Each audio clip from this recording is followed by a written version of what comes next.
നമസ്കാരം. നമ്മൾ ഇന്ന് ഈ വീഡിയോയിൽ നോക്കുന്നത് 8ാം ക്ലാസ് മലയാളം കേരള പാഠാവലിയിലെ ധർമ്മിഷ്ഠനായ രാധേയൻ എന്ന പാഠഭാഗമാണ്. ഇത് എഴുതിയത് പി.കെ. ബാലകൃഷ്ണനാണ്. ആദ്യം നമുക്ക് കഥയിലേക്കൊക്കെ കടക്കുന്നതിന് മുമ്പ് പി.കെ. ബാലകൃഷ്ണനെ പറ്റി, എഴുത്തുകാരനെ പറ്റി ഒന്ന് നോക്കിയിട്ട് വരാം. പി.കെ. ബാലകൃഷ്ണൻ 1926 ജനിച്ചു. 1991 അദ്ദേഹം മരിച്ചത്. എറണാകുളം ജില്ലയിലെ എടവനക്കാടാണ് അദ്ദേഹം ജനിച്ചത്. നോവലിസ്റ്റ്, ചരിത്ര ഗവേഷകൻ, നിരൂപകൻ, പത്രപ്രവർത്തകൻ എന്നീ നിലകളിലൊക്കെ അദ്ദേഹം പ്രസിദ്ധനാണ്. ഇനി ഞാൻ ഉറങ്ങട്ടെ, പ്ലൂട്ടോ, പ്രിയപ്പെട്ട പ്ലൂട്ടോ എന്നീ നോവലുകളും, ചന്തുമേനോൻ ഒരു പഠനം, നോവൽ സിദ്ധിയും സാധനയും, കാവ്യകല കുമാരനാശാനിലൂടെ തുടങ്ങിയ നിരൂപണങ്ങളും, ടിപ്പു സുൽത്താൻ എന്ന ജീവചരിത്രവും, നാരായണ ഗുരു എന്ന സമാഹാരവും പ്രസിദ്ധീകരിച്ചിട്ടുണ്ട്. കേരള സാഹിത്യ അക്കാദമി അവാർഡ്, വയലാർ അവാർഡ് തുടങ്ങിയ പുരസ്കാരങ്ങളൊക്കെ ലഭിച്ചിട്ടുള്ള ആളാണ് പി.കെ. ബാലകൃഷ്ണൻ. അദ്ദേഹം എഴുതിയ ഒരു പാഠഭാഗം, ഒരു ഭാഗമാണ് നമുക്ക് ഇതിൽ പഠിക്കാനുള്ള ധർമ്മിഷ്ഠനായ രാധേയൻ എന്ന ഭാഗം. ഇനി ഞാൻ ഉറങ്ങട്ടെ എന്ന പുസ്തകത്തിൽ നിന്നാണ് ഇത് എടുത്തിട്ടുള്ളത്. ഇത് മഹാഭാരതത്തിൽ നിന്ന് എടുത്തിട്ടുള്ള കഥയാണ്. മഹാഭാരതവുമായിട്ട് റിലേറ്റ് ചെയ്തതാണ്. എന്താണ് മഹാഭാരതം എന്ന് നമുക്കറിയാം. പാണ്ഡവരുടെയും കൗരവരുടെയും കഥ പറയുന്ന ഒരു ഇതിഹാസമാണ് ഭാരതത്തിലെ മഹാഭാരതം. BC 4-ാം നൂറ്റാണ്ടിലാണ് ഇത് രചിക്കപ്പെട്ടതെന്ന് വിശ്വസിക്കപ്പെടുന്നു. വ്യാസമുനിയാണ് രചിച്ചതെന്ന് കരുതപ്പെടുന്നത്. ലോകത്തിലെ തന്നെ ഇതിഹാസ കാവ്യങ്ങളിൽ ഏറ്റവും വലുതാണ് മഹാഭാരതം. പഞ്ചമവേദം എന്നൊക്കെ ഇതിനെ അറിയപ്പെടുന്നുണ്ട്. 18 പർവ്വങ്ങളാണ് മഹാഭാരതത്തിൽ ഉള്ളത്. അപ്പോൾ മഹാഭാരതത്തിലെ ഒരു കഥാപാത്രമായ കർണനെക്കുറിച്ചാണ് നമുക്ക് ഈ പാഠഭാഗത്ത് നോക്കുന്നത്. അതിന് മുമ്പ് എന്താണ് മഹാഭാരതത്തിൻ്റെ ഒരു ആശയം, ഒരു കഥ എന്താണെന്ന് വെച്ച് കഴിഞ്ഞാൽ, ഇത് പാണ്ഡവരുടെയും കൗരവരുടെയും കഥയാണ്. ഈ പാണ്ഡവരും കൗരവരും കുരുവംശത്തിൽ ജനിച്ച ആൾക്കാരാണ്. കുരുവംശം, ഇവർ രണ്ടുപേരും ഒരേ വംശത്തിൽപ്പെട്ട ധൃതരാഷ്ട്രരുടെയും പാണ്ഡുവിൻ്റെയും മക്കളാണ്. ധൃതരാഷ്ട്രരുടെ മക്കളാണ് കൗരവർ. അവർ 101 പേരുണ്ട്, 100 ആണുങ്ങളും ഒരു പെണ്ണും. അതുപോലെ പാണ്ഡവർ എന്ന് പറയുന്നത് പാണ്ഡവർ പാണ്ഡുവിൻ്റെ മക്കളാണ്. പാണ്ഡുവിന് 2 ഭാര്യമാരുള്ളത്. ഒന്ന് കുന്തി, രണ്ടാമത്തേത് മാദ്രി. അപ്പോൾ ഈ കുന്തിയുടെ മക്കളാണ് യുധിഷ്ഠിരൻ, ഭീമൻ, അർജുനൻ എന്നിവർ. മാദ്രിയുടേത് നകുലനും സഹദേവനും. ഈ 5 പേരാണ് പഞ്ചപാണ്ഡവർ എന്നറിയപ്പെടുന്നത്. ഇവർക്ക് എല്ലാവർക്കും കൂടെ ഒരു ഭാര്യയാണുള്ളത്, ദ്രൗപദി അല്ലെങ്കിൽ പാഞ്ചാലി എന്ന പേരിലാണ് അവർ അറിയപ്പെടുന്നത്. ഇനി പാണ്ഡവരുടെ മാതാവായ കുന്തി ശൂരസേന രാജാവിൻ്റെ പുത്രിയാണ്. കുന്തിക്ക് വിവാഹത്തിന് മുമ്പ് സൂര്യഭഗവാനിലുണ്ടായ പുത്രനാണ് കർണൻ. കന്യകയായ തന്നെ ലോകം പഴിക്കുമെന്ന് ഭയന്ന് ജനിച്ചയുടനെ കുഞ്ഞിനെ ഒരു പെട്ടിയിലാക്കി കുന്തി അശ്വനദി എന്ന് പറയുന്ന ഒരു നദിയിലൂടെ ഒഴുക്കിവിട്ടു. ആ പെട്ടി അല്ലെങ്കിൽ ആ പെട്ടകം എത്തിച്ചേർന്നത് സൂതനായ, അവിടുത്തെ കുതിരക്കാരനായിട്ടുള്ള അധിരഥൻ്റെയും രാധയുടെയും കൈകളിലാണ്.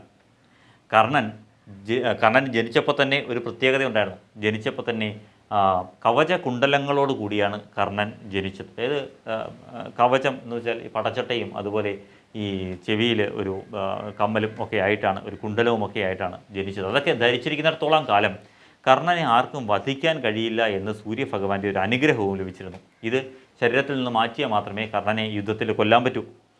സ്വന്തം പുത്രനായ അർജുനന് കർണൻ്റെ മേൽ വിജയം നേടണമെങ്കിൽ കർണനെ ജന്മനാലുള്ള കവചകുണ്ടലങ്ങളിൽ നിന്ന് വേർപെടുത്തണമെന്ന് ഇന്ദ്രൻ അറിയാമായിരുന്നു.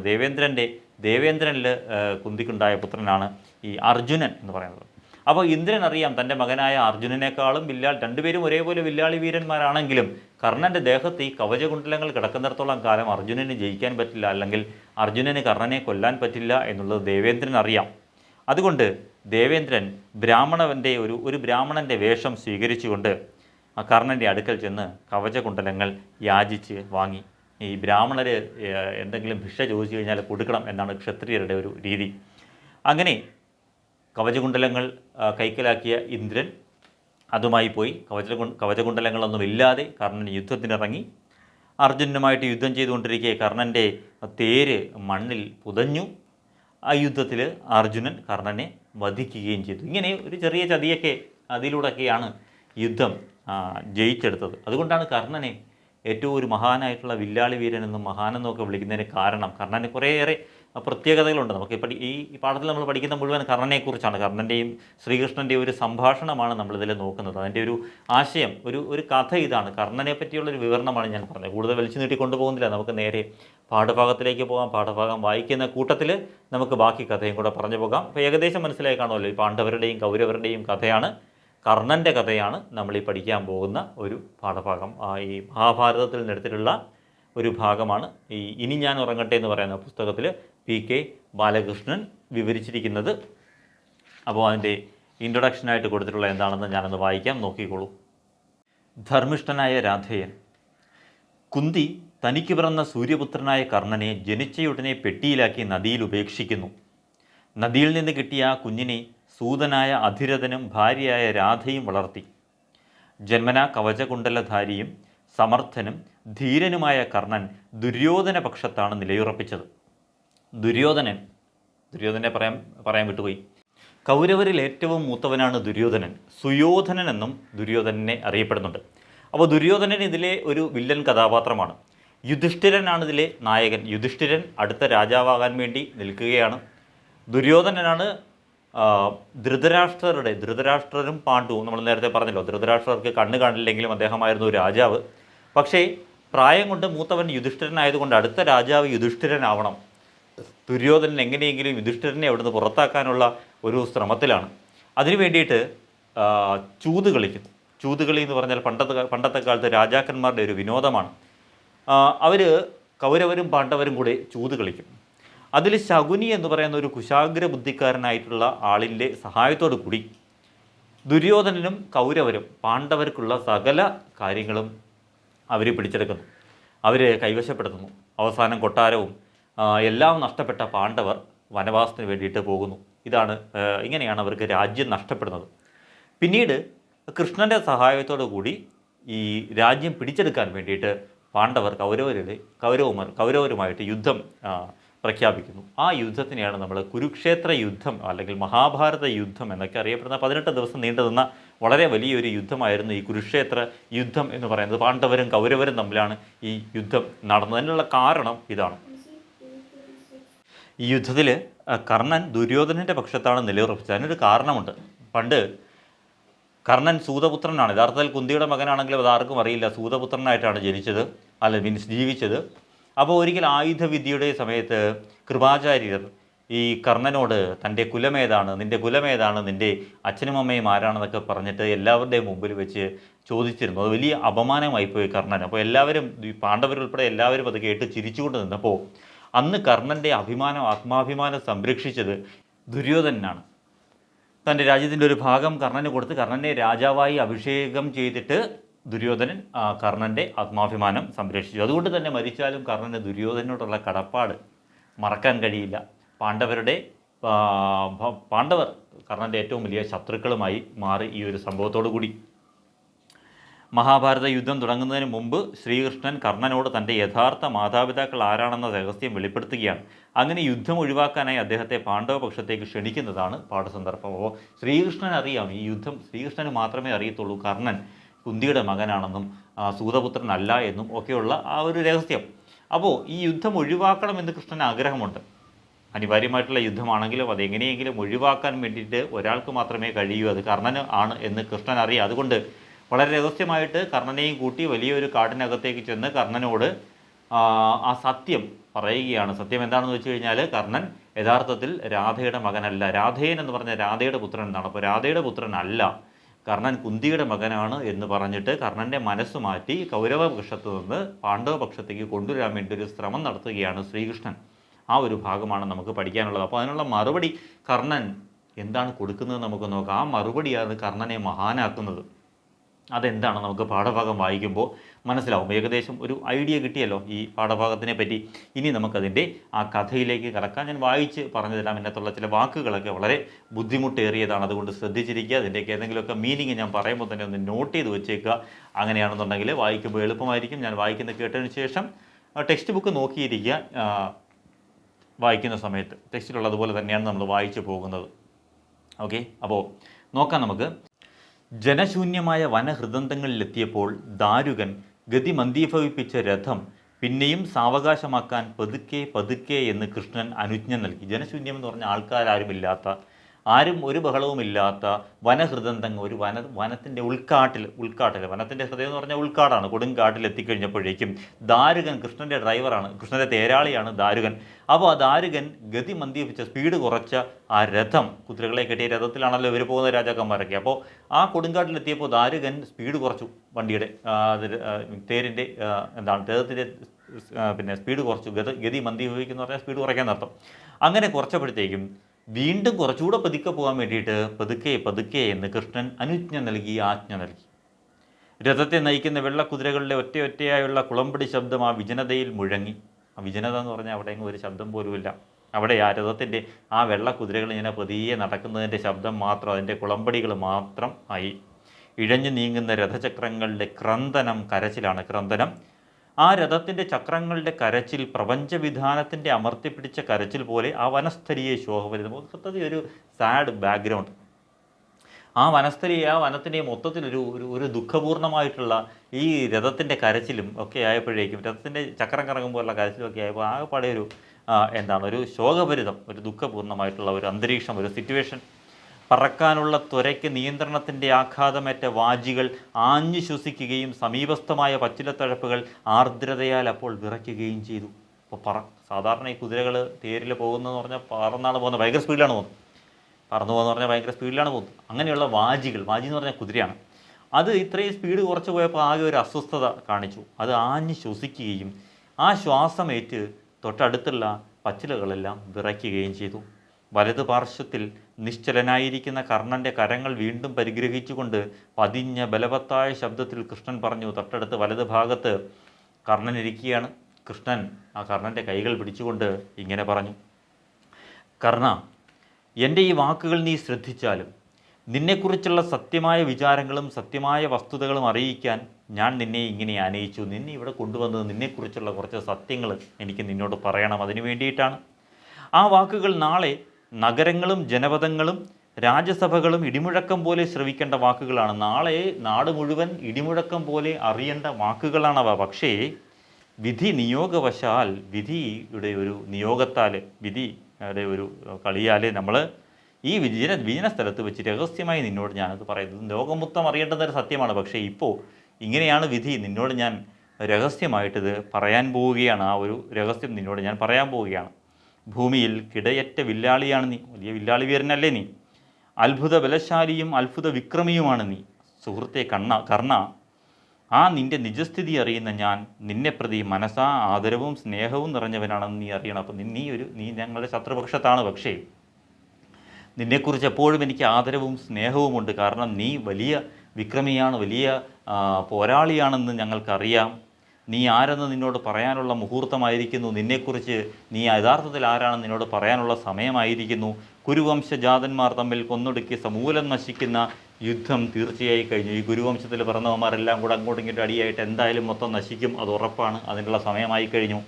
എങ്കിലും ക്ഷത്രിയ വംശത്തിൻ്റെ ആകെ വിനാശത്തിനുള്ള രംഗം ഇന്നൊരു ക്ഷത്രിയ വംശം മുഴുവൻ ഇല്ലാതാകാൻ പോവുകയാണ്. യുദ്ധം കഴിഞ്ഞ് കഴിഞ്ഞാൽ പിന്നെ എല്ലാം തീരുമെന്ന് കൃഷ്ണൻ മുൻകൂട്ടി കണ്ടിട്ടുണ്ട്. എന്നാൽ നിരർത്ഥം എന്ന് പറഞ്ഞാൽ ഒരർത്ഥവുമില്ലാത്ത ഈ കൊടും വിനാശം ഒഴിവാക്കാൻ, ഈ വലിയ കുഴപ്പങ്ങളൊക്കെ ഒഴിവാക്കാൻ വേണ്ടിയിട്ട് ഒരാൾക്ക് ഇനിയും കഴിയും. ഇനിയും ഒരാൾ വിചാരിച്ചാൽ ഈ പ്രശ്നങ്ങളെല്ലാം ഇല്ലാതെയാക്കാൻ കഴിയും. ഒരാൾക്ക് മാത്രമേ അത് കഴിയും, ഒരാൾക്ക് മാത്രം അത് കഴിയുമെന്ന് സ്വയം ഉരുക്കഴിച്ച് നിർനിമേഷനായിരിക്കുന്ന കൃഷ്ണനോട് സന്ദേഹഭാവത്തിൽ കർണൻ പറഞ്ഞു. ഒരാൾക്ക് മാത്രം കഴിയുമെന്നും പറഞ്ഞുകൊണ്ട് കൃഷ്ണൻ ഇങ്ങനെ ഇരിക്കുകയാണ്. അങ്ങനെ വീണ്ടും വീണ്ടും പറഞ്ഞുകൊണ്ടിരിക്കുന്ന കൃഷ്ണനോട് കർണൻ പറഞ്ഞു, അല്ലയോ വാസുദേവൻ കൃഷ്ണനാണ്. സ്വധർമാചരണത്തിൽ ക്ഷത്രിയ വംശമാകെ വീരസ്വർഗം പൂകണമെന്ന ഈശ്വരഹിതം ആർക്കാണ് ഒഴിവാക്കാൻ? കയ്യിലിരിപ്പുകൊണ്ട് ഇവരെല്ലാം ഇല്ലാതെയാകണമെങ്കിൽ ആർക്കാണത് ഒഴിവാക്കാൻ പറ്റുക? ഇങ്ങനെയാണ് വിധിയെങ്കിൽ പിന്നെ ആർക്കാണത് മാറ്റാൻ പറ്റുക? എങ്ങനെയാണത് ഒഴിവാക്കാൻ കഴിയുക? കൃഷ്ണ, നിനക്ക് പോലും തടുക്കാനാവാത്ത കാലഗതി മറ്റാർക്കാണ് തടുക്കാൻ കഴിയുക? നീ ഭഗവാനാണ്, നിനക്ക് പോലും മാറ്റാൻ പറ്റുന്നില്ലെങ്കിൽ പിന്നെ മറ്റാർക്കാണിത് മാറ്റാൻ പറ്റുക എന്ന് കർണൻ കൃഷ്ണനോട് സംശയം ചോദിച്ചു. കഴിയും.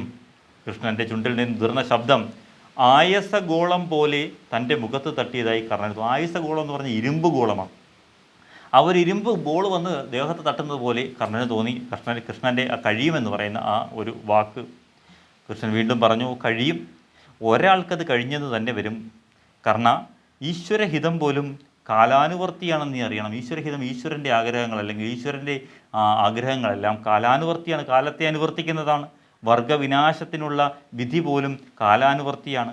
കാലത്തിൻ്റെ പക്വത ചിലപ്പോൾ വിധിവശാൽ ചിലരുടെ ചില കർമ്മങ്ങളെ സംശ്രയിച്ചിരിക്കുന്നു. അപ്പോൾ ആ വ്യക്തിക്ക് ഈശ്വരഹിതത്തോട് സാവകാശത്തിന് വേണ്ടി ഫലപ്രദമായി യാചിക്കാൻ കഴിയും.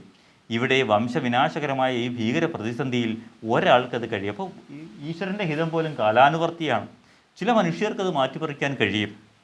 അത് ഇവിടെ ഈ ഒരു വംശം മുഴുവൻ ഇല്ലാതെയാകുന്ന ഈ ഒരു ഭീകര പ്രതിസന്ധിയിൽ ഒരാൾക്ക് ഇതിനെല്ലാം ഒഴിവാക്കാനുള്ള കഴിവുണ്ട്.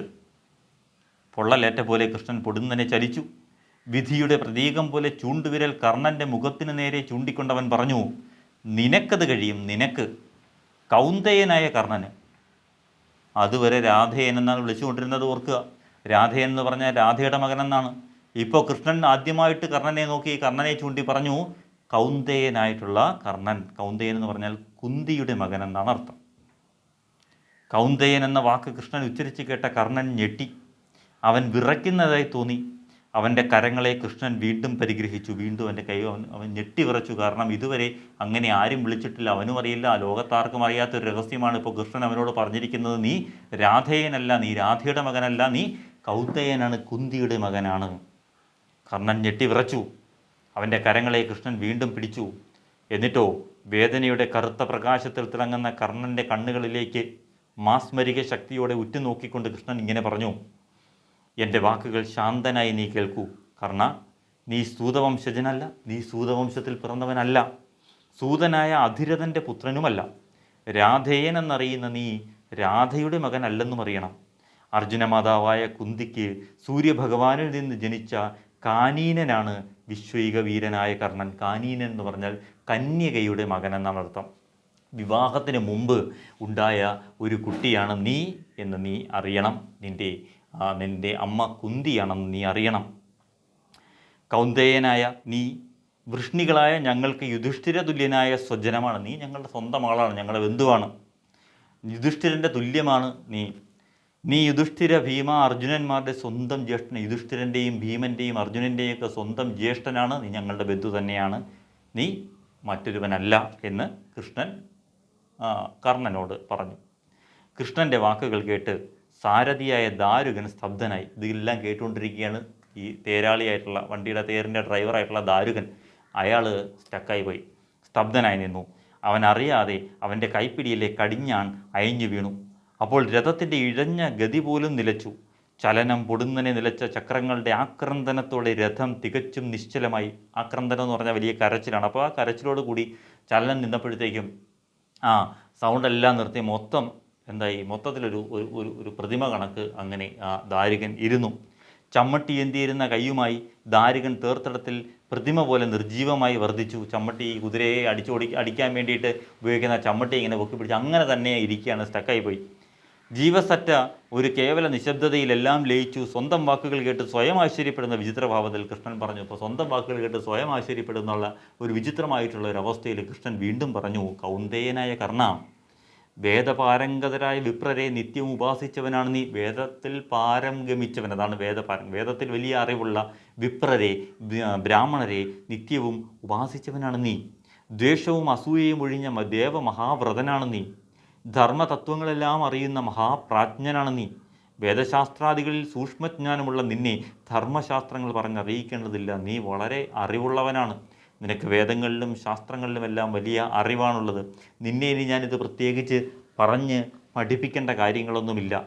എങ്ങനെയാണ് വിധി അല്ലെങ്കിൽ ശാസ്ത്രമെന്ന് വെച്ചാൽ, ഒരു കന്യകയിൽ കാനീനനായോ സഹോഢനായോ ജനിക്കുന്ന പുത്രന് ആ കന്യകയെ പിന്നീട് പരിഗ്രഹിക്കുന്ന പുരുഷൻ അച്ഛനാണെന്ന ശാസ്ത്രവിധി നിനക്കറിയാതെ വരില്ല. നീ ശാസ്ത്രമൊക്കെ അരച്ചു കലക്കി കുടിച്ച ആളാണ്, അതുകൊണ്ട് നിനക്കറിയാതെ വരില്ല ഈ ഒരു കാര്യം. എന്താണ്? ഒരു കന്യകയിൽ ഒരു വിവാഹം കഴിക്കുന്നതിന് മുമ്പ് ഒരു കുട്ടി ഉണ്ടായാലോ, കാനീൻ എന്ന് പറഞ്ഞാൽ വിവാഹം കഴിക്കുന്നതിന് മുമ്പ് ഉണ്ടാകുന്ന കുട്ടിയാണ്. സഹോഢനായോ, അതായത് വിവാഹ സമയത്ത് ഗർഭത്തിൽ കുട്ടിയുണ്ടെങ്കിലോ വിവാഹം കഴിക്കുന്നയാളായിരിക്കും ആ കുട്ടിയുടെ അച്ഛൻ എന്നാണ് ശാസ്ത്രവിധി. അത് നിനക്കറിയാം. അങ്ങനെ നോക്കുമ്പോൾ നീ പാണ്ഡുവിൻ്റെ പുത്രൻ തന്നെയാണ്. നീ കുന്തിയുടെ പ്രഥമപുത്രനായ നീ ധർമ്മശാസ്ത്ര നിശ്ചയത്താൽ പാണ്ഡവർക്ക് ജ്യേഷ്ഠ സഹോദരനായ പാണ്ഡവൻ തന്നെയാണ്. മാതൃവശാൽ മാത്രമല്ല പിതൃവശാലും നീ പാണ്ഡവനാണെന്ന് ശാസ്ത്രം പറയുന്നു. കുന്തിയുടെ മൂത്ത മകനായ കർണൻ, വൃഷ്ണികളായ ഈ ഞങ്ങൾക്ക് യുധിഷ്ഠിരനേക്കാൾ സ്നേഹാർഹനായ സുജനമാണ് നീ. യുധിഷ്ഠിരനേക്കാളും മുകളിലാണ് നീ. നിന്നോട് എല്ലാവർക്കും സ്നേഹം മാത്രമേ ഉണ്ടാവുകയുള്ളൂ എന്ന് കൃഷ്ണൻ കർണനോട് പറഞ്ഞു കൊടുക്കുന്നു. നിശ്വാസം പോലും നിലച്ച നിലയിൽ കർണൻ കൃഷ്ണൻ്റെ വാക്കുകൾ ചെവിക്കൊണ്ടു. സ്തോഭങ്ങളറ്റ് നിർജീവമായിരുന്ന അവൻ്റെ മുഖത്തേക്ക് വീണ്ടും വിരൽ ചൂണ്ടിക്കൊണ്ട് കൃഷ്ണൻ പറഞ്ഞു, കർണ, ഇപ്പോൾ നിശ്ചലങ്ങളായി നിൽക്കുന്ന ഈ വാജികൾ നിസ്സാരമായ സംജ്ഞയാൽ വായുവേഗത്തിൽ പറക്കുന്നവയാണ്. ഇപ്പോൾ ഈ കുതിരകൾ ഇവിടെ നിശ്ചലമായിട്ട് നിൽക്കുകയാണ്. പക്ഷേ ഒരു ചെറിയ ഒരു അനക്കം വെച്ചു കൊടുത്താൽ മതി, ഇത് വായുവേഗത്തിൽ പറക്കും. മനോവേഗത്തിൽ പായുന്ന ഈ രഥത്തിൽ ഇതുപോലെ ഒരുമിച്ചിരുന്നു കൊണ്ട് സ്വജനങ്ങളായ പാണ്ഡവരുടെ സങ്കേതത്തിൽ നമുക്ക് ചെന്നിറങ്ങാം. നീ ഒരു വാക്ക് മൂളിയാൽ മതി, നമുക്ക് ഇതിൽ പെട്ടെന്ന് തന്നെ, വളരെ പെട്ടെന്ന് വായുവേഗത്തിൽ നമുക്ക് എവിടെ ചെല്ലാം? പാണ്ഡവരുടെ കൊട്ടാരത്തിൽ ചെല്ലാം. സുയോധനൻ്റെ ഗർവിനും ബലത്തിനും മുഴുവൻ ആധാരമായ കർണന് യുധിഷ്ഠിരൻ്റെ സ്വന്തം ജ്യേഷ്ഠ ഭ്രാതാവാണെന്ന് അവരും ലോകവും അങ്ങനെ ആദ്യമായി അറിയട്ടെ. നമുക്ക് നേരെ നമ്മുടെ സ്വന്തക്കാരായിട്ടുള്ള പാണ്ഡവരുടെ അടുത്തേക്ക് പോകാം. അങ്ങനെ ഈ ദുര്യോധനും ലോകവും മുഴുവൻ അറിയട്ടെ നീ പാണ്ഡവരുടെ ജ്യേഷ്ഠ സഹോദരനാണെന്ന്. മൂകനായി തന്നെ വർത്തിച്ച, മൂകനായെന്ന് പറഞ്ഞാൽ മിണ്ടാതെ സംസാരിക്കാതെ ഇരുന്ന ആ കർണൻ്റെ മൗനത്തിൻ്റെ സാരം ഗ്രഹിച്ച് ആ മൗനത്തിൻ്റെ അർത്ഥം അറിഞ്ഞുകൊണ്ട് അല്പനേരം സ്വയം നിശബ്ദത പാലിച്ച ശേഷം കൃഷ്ണൻ പിന്നെയും പറഞ്ഞു, എന്നോടൊത്ത് എൻ്റെ ഈ രഥത്തിൽ പാണ്ഡവ സങ്കേതത്തിൽ വരാൻ ഞാൻ നിന്നോട് അപേക്ഷിക്കുന്നത് ഈ മഹാരഹസ്യം ലോകത്തോട് ജ്ഞാപനം ചെയ്യാൻ വേണ്ടി മാത്രമല്ല. അപ്പോൾ എൻ്റെ കൂടെ വരാൻ പറയുന്നത് ഈ ഒരു രഹസ്യം, നീ കുന്തിയുടെ മകനാണെന്നുള്ള രഹസ്യം ലോകത്തെ മുഴുവൻ അറിയിക്കുക എന്നുള്ളത് മാത്രമല്ല. അതൊരു റീസണാണ് എങ്കിലും അതുമാത്രമല്ല ഇതിൻ്റെ കാരണം. നീ വിശ്വൈക വീരനാണെന്ന് എന്ന് പറഞ്ഞവനാണ് ഞാൻ. എനിക്കറിയാം നീ വലിയ വിശ്വൈക വീരനാണ്.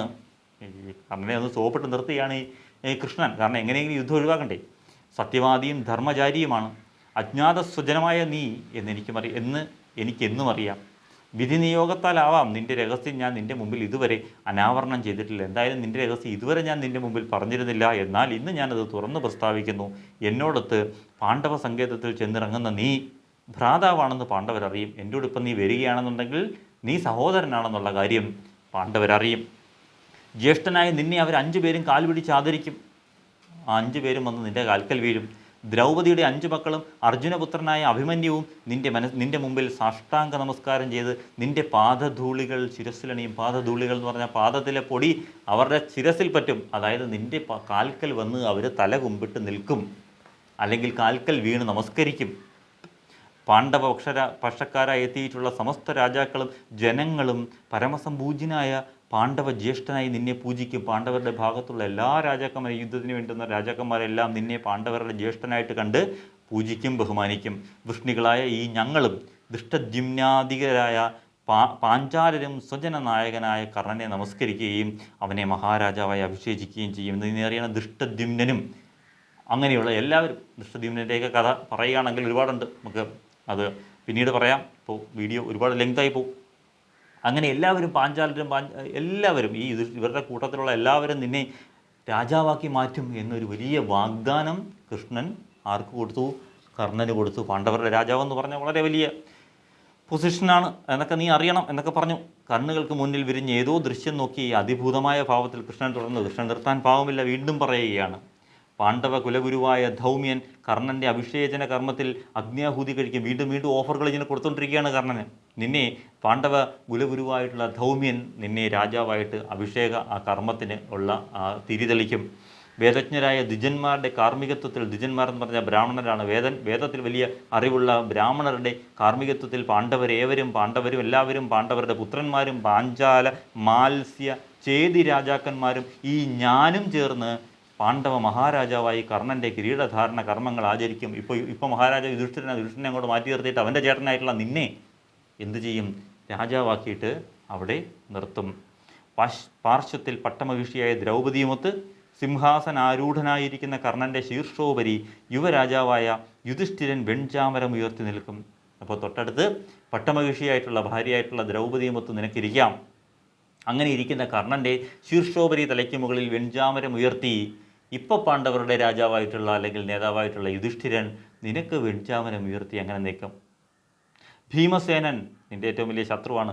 നിൻ്റെ സിംഹാസനത്തിന് പിന്നിൽ നിന്ന് വെൺകൊറ്റക്കുട പിടിക്കും, നിനക്ക് കുട പിടിച്ചു തരും. പിന്നിൽ നിന്ന് വെൺകൊറ്റക്കുട പിടിക്കും. പുലിത്തോൽ പൊതിഞ്ഞ് കിങ്ങിണികൾ ശബ്ദിക്കുന്ന നിൻ്റെ ശ്വേത അശ്വരഥത്തിൻ്റെ കടിഞ്ഞാൻ പിടിച്ച് നിൻ്റെ ഏറ്റവും വലിയ ശത്രുവായിട്ടുള്ള അർജുനൻ നിനക്ക് നിന്നെ പരിചരിക്കാൻ വേണ്ടിയിട്ട് നിൻ്റെ ഏറ്റവും വലിയ ശത്രുവായിട്ടുള്ള അർജുനൻ നിന്റെ തേരാളിയായിട്ട് മാറും. നിന്റെ പാദപരിചര്യയ്ക്കായി അഭിമന്യുകുമാരൻ ഒഴിയാതെ നിന്റെ സവിധത്തിൽ വർത്തിക്കും. നകുല സഹദേവന്മാരും ദ്രൗപദീപുത്രന്മാരും നിന്റെ അനുജ്ഞകൾ കാത്ത് നിലകൊള്ളും. എല്ലാവരും നിന്റെ ആജ്ഞകൾ കാത്ത് അങ്ങനെ നിൽക്കും. പാഞ്ചാലന്മാർ മഹാനായ ബന്ധുവിനെ ശമത്തിലും യുദ്ധത്തിലും ഒരുപോലെ പിന്തുടരും. കർണ, ഈ ഞാനും സമസ്ത വൃഷ്ണ്യന്ത ജനങ്ങളും നിന്റെ പിന്നിൽ തന്നെ നിരക്കുമെന്നും നീ അറിയണം. ഭ്രാതാക്കളായ പാണ്ഡവരുമൊത്ത് ഈ മഹാരാജ്യത്തിൻ്റെ ഛത്രാധിപത്യം നടത്താനാണ് കർണ ഞാൻ നിന്നെ ക്ഷണിക്കുന്നത്. നിന്നെ വെറുതെ ഒന്നുമല്ല, വലിയ ഓഫറാണ് കർണന് മുമ്പിൽ വെച്ചിരിക്കുന്നത്.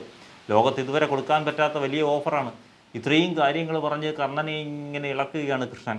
എങ്ങനെയെങ്കിലും മനസ്സ് മാറ്റി പാണ്ഡവരെ പക്ഷത്ത് എത്തിക്കാൻ വേണ്ടിയിട്ട്. അപ്പോൾ ഇതിനൊക്കെ വേണ്ടിയിട്ടാണ് ഞാൻ നിന്നെ വിളിക്കുന്നത് എന്ന് കർണനോട് കൃഷ്ണൻ പറഞ്ഞു കൊടുക്കുന്നു.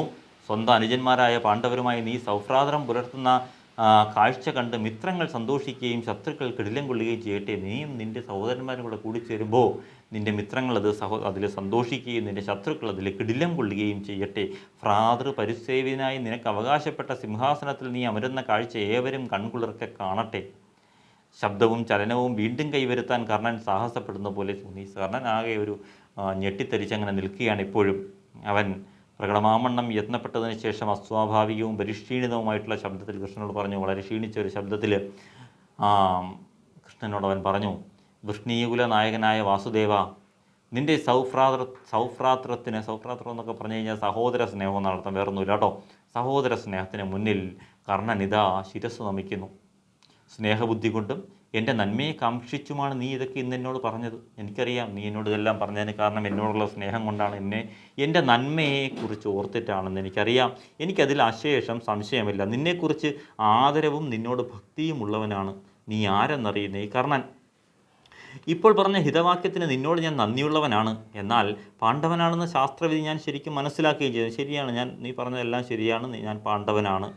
പക്ഷേ എന്നാൽ കൃഷ്ണനെ അഭിസംബോധന ചെയ്തുകൊണ്ട് കർണൻ തുടർന്നു, ആ സുയോധനുമായിട്ടുള്ള വേഴ്ചയെ ഞാൻ ഭർഷിച്ചാൽ നീചമായ കൃതജ്ഞത പോലും എന്നെ കണ്ടാൽ ലജ്ജിച്ച് തലതാഴ്ത്തുകയില്ലേ? അപ്പോൾ പറഞ്ഞു, ആ സുയോധനൻ ആ ദുര്യോധനുമായുള്ള കൂട്ടുകെട്ടിനെ ഞാൻ ലംഘിച്ചു കഴിഞ്ഞാൽ വളരെ നീചമായിട്ടുള്ള കൃതജ്ഞത എന്ന് പറഞ്ഞാൽ നന്ദികേടാണ്. നന്ദികേട് പോലും തലതാഴ്ത്തി പോവും, അതിലും മോശമാണ്. ആയുധവിദ്യാ പ്രയോഗ ദിവസം നിൻ്റെ അച്ഛനമ്മമാർ ആരാണ്, നിൻ്റെ കുലമേതാണെന്ന കൃപൻ്റെ ചോദ്യം കേട്ട് എൻ്റെ തല താണുപോയി. കർണൻ മൃതനായ ദിവസമാണെന്ന് അന്ന് ഓർക്കുന്നില്ലേ? അന്ന് ആയുധ പരിശീലനത്തിന് വേണ്ടി വന്ന സമയത്ത് നിൻ്റെ കുലമേതാണ്, അച്ഛനമ്മമാർ ആരാണെന്നൊക്കെ ചോദിച്ചപ്പോഴത്തേക്കും എൻ്റെ തല താണു. ഞാനന്ന് മരിച്ച ദിവസമാണ്, മരിച്ചവനെ പോലെ നിന്ന ദിവസമാണത്. നിവാരണമറ്റ തടുക്കാൻ കഴിയാത്ത അപമാനബോധത്താൽ മരിച്ച കർണന് സുയോധനൻ പുനർജന്മം നൽകിയ ദിവസമാണെന്ന് നേരത്തെ നമ്മൾ കഥ പറഞ്ഞല്ലോ. സുയോധനാണ് അന്ന് എന്നെ രക്ഷിച്ചത്. ലജ്ജയാൽ തലതാഴ്ത്തി രംഗവേദിയിൽ നിന്നും ജീവിതവേദിയിൽ നിന്ന് തന്നെ നിഷ്ക്രമിക്കുമായിരുന്നു എന്നെ പ്രത്യുപകാരം നിനയാതെ അവനന്ന് രാജാവായി അഭിഷേചിച്ചു. എൻ്റെ ജീവിതത്തിൽ നിന്ന് തന്നെ ഞാൻ ഇല്ലാതെയാകുമെന്ന് വിചാരിച്ചിരുന്ന ആ സമയത്താണ് എന്നെ അവൻ രാജാവായിട്ട് അഭിഷേകം ചെയ്തത്. അല്ലയോ വാസുദേവ, ഞാൻ അർത്ഥത്തെ വിലവയ്ക്കുന്നവനല്ല, അർത്ഥത്തെ ഞാൻ വിലവയ്ക്കുന്നില്ല. ഞാൻ അർത്ഥത്താൽ വിലയ്ക്ക് വാങ്ങാവുന്നതിനുമല്ല. അർത്ഥം എന്ന് പറഞ്ഞാൽ ധനം, സമ്പത്ത് തന്ന് എന്നെ മോഹിപ്പിക്കരുത്. എന്നെ സമ്പത്ത് കൊണ്ട് വിലയ്ക്ക് വാങ്ങാവുന്നതിനല്ല, ഞാനതൊന്നും വില കൽപ്പിക്കുന്നില്ല. സൂതപുത്രനായ ഈ കർണൻ സുയോധനൻ തന്ന രാജ്യവും വിഭൂതികളും അവയ്ക്ക് വേണ്ടി മാത്രമേ ഞാൻ വിലമതിക്കുന്നില്ല എന്നും നീ അറിയണം. എന്നാൽ അന്ന് ആ രാജ്യദാനത്തിലൂടെ അവൻ എനിക്കെൻ്റെ ആത്മാഭിമാനം തിരിച്ചു തന്നു. അവൻ എനിക്ക് രാജ്യം തന്നതുകൊണ്ടല്ല, പിന്നെയോ അവൻ എൻ്റെ ആത്മാഭിമാനമാണ് തിരിച്ചു തന്നത്. ആത്മാഭിമാനവും ആത്മവിശ്വാസവും തിരിച്ചു തരുന്നതിലൂടെ എനിക്ക് അവൻ എൻ്റെ ജീവിതം തന്നെയാണ് കൃഷ്ണ തിരിച്ചു തന്നത്. നിങ്ങളെല്ലാം ഇന്ന് കാണുന്ന ഈ ജീവിതം സുയോധനൻ അന്ന് എനിക്ക് ദാനമായി തന്ന ജീവിതമാണ്. കർണന് 100 വട്ടം ആത്മഹത്യ ചെയ്യാം, എന്നാൽ അവന് ഉടലിൽ ജീവൻ വെച്ചുകൊണ്ട് ആ ദാനത്തെ എങ്ങനെയാണ് നിന്ദിക്കാൻ കഴിയുക? ആ ദാനത്തെ ഒരിക്കലും എനിക്ക് നിന്ദിക്കാൻ കഴിയില്ല. കാരണം എന്ന് എനിക്ക് ജീവിതം തന്നത് സുയോധനനാണ്. വാസുദേവ, നിൻ്റെ മഹാത്മ്യവും മഹാവീര്യവും ഞാൻ അറിയുന്നു. സൗഹൃദത്താൽ പ്രേരിതനായി നീ എനിക്കിന്ന് ഹിതം ഉപദേശിക്കുകയാണെന്നും ഞാൻ അറിയുന്നു.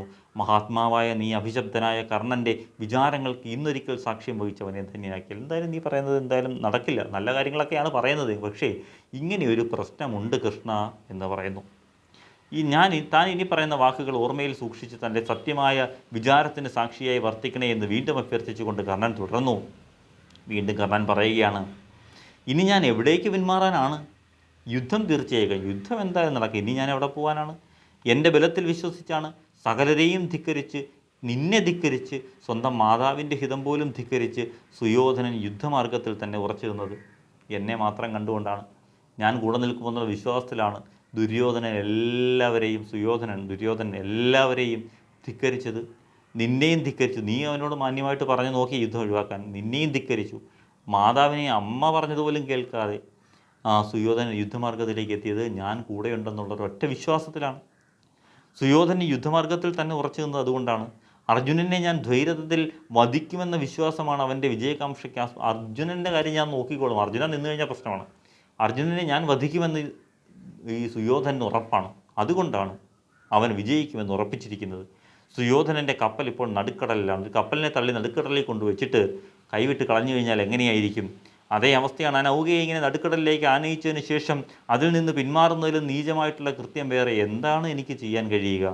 കൃഷ്ണ, നീ എൻ്റെ ഈ വാക്ക് കേട്ടാലും ഈ ഭൂമി മുഴുവൻ കിട്ടിയാലും ഇപ്പോൾ സുയോധനനെ കർണൻ കൈവിടുകയില്ല. നീ ഇനി ഈ രാജ്യം തരാമെന്ന് പറയുന്നതും പാണ്ഡവരുടെ രാജ്യം തരാമെന്നല്ല, ഇനി ഈ ഭൂമി മുഴുവൻ എൻ്റെ പേരിൽ എഴുതി തരാമെന്ന് പറഞ്ഞു കഴിഞ്ഞാലും ഞാൻ സുയോധനനെ കർണൻ കൈവിടിയില്ല. സ്വർണത്തിൻ്റെ അനേകം കുന്നുകൾ എനിക്കായി നീ നീട്ടിയാലും അവനെ ഞാനിന്ന് കൈവിടിയുകയില്ല. ബന്ധം കൊണ്ടും ലോഭം കൊണ്ടും ഭയം കൊണ്ടും യാതൊന്നുകൊണ്ടും ഈ മാർഗത്തിൽ നിന്ന് കർണൻ എന്നെ നീ എന്തൊക്കെ പറഞ്ഞാലും, ഇനി എന്തൊക്കെ തരാമെന്ന് പറഞ്ഞാലും, ഭൂമി മൊത്തം എനിക്ക് എഴുതി തരുമോ, സ്വർണത്തിൻ്റെ വലിയ കുന്നു തരുമോ, ഞാൻ സുയോധനെ വിട്ട് മാറില്ല, ഒഴിവാവില്ല. ഇതെവിടെയാണ് കർണൻ്റെ മഹത്വം മനസ്സിലാകുന്നത്. കർണൻ്റെ വാക്കിൻ്റെ വില, കർണൻ്റെ മഹത്വമൊക്കെ നമുക്ക് മനസ്സിലാക്കാൻ പറ്റും. കർണനെ ഇപ്പോഴും മഹാനായിട്ട് പലരും ആദരിക്കുന്നതിൻ്റെയും ബഹുമാനിക്കുന്നതിൻ്റെയും ഒക്കെ കാരണം ഈ വാക്കുകളാണ്. കണ്ണുകളിൽ നിന്ന് ഒഴുകിയ നീർത്തുള്ളികൾ തുടച്ചു കളയാൻ പോലും കൈകൾ ചലിപ്പിക്കാതെ ദയനീയനായിരിക്കുന്ന കർണനെ മഹാത്ഭുതത്തെ എന്ന പോലെ കൃഷ്ണൻ നോക്കിക്കൊണ്ടിരുന്നു. ഹൃദയത്തിൽ നിന്നൊഴുകിയ ആത്മഭാഷണത്തിൻ്റെ ആ തപ്തധാരയിൽ ഭാഷണശക്തി മുങ്ങിപ്പോയതുപോലെ കൃഷ്ണൻ മൗനിയായി തന്നെ വർത്തിച്ചു. ശബ്ദം പോയി നിന്നവനെ പോലെ കൃഷ്ണൻ അങ്ങനെ ഇത് കണ്ടു നിന്നു. കൂടുതൽ ദയനീയമായ സ്വരത്തിൽ കർണൻ വീണ്ടും പറഞ്ഞു. കർണൻ വീണ്ടും പറയുകയാണ്, കർണന് ഇനി പിന്മാറ്റമില്ല. എന്നാൽ നീ ഇന്ന് കാണിച്ച സ്നേഹവും അഭ്യുദയകാംക്ഷയും എന്നിൽ എന്നും ജീവിക്കും. നിൻ്റെ ഈ സ്നേഹവും എന്നോടുള്ള ആ ഒരു ദയയും ഇതെല്ലാം എൻ്റെ മനസ്സിൽ എന്നും ഉണ്ടാകും. യുദ്ധം മുമ്പിൽ തന്നെ നിൽക്കുന്നു. ജയാപജയങ്ങൾ അതിൻ്റെ പിന്നിൽ എവിടെയോ പതിഞ്ഞു വർദ്ധിക്കുന്നു. ജയാപജയങ്ങൾ ഗൗനിക്കാതെ, മരണഭയം കൂടാതെ സുയോധനന് വേണ്ടി എൻ്റെ സ്വന്തം അനുജന്മാരുമായി ഞാൻ യുദ്ധം ചെയ്യും. ജയമോ പരാജയമോ അതൊന്നും എനിക്ക് വിഷയമല്ല. എൻ്റെ സ്വന്തം അനുജന്മാരുമായിട്ട് ഞാൻ സുയോധനന് വേണ്ടി യുദ്ധം ചെയ്യും. ഈ സ്വന്തം ഭ്രാതാക്കളോടും അഭ്യുദയകാംക്ഷിയും സ്വജനവുമായ നിന്നോടും ജീവൻ മറന്ന് യുദ്ധം ചെയ്യും. എൻ്റെ സഹോദരങ്ങളാണ്, ശരിയാണ്, പക്ഷെ അവരോടും ഈ പറയുന്ന നിന്നോടും എതിരിട്ട് ഞാൻ യുദ്ധം ചെയ്യും.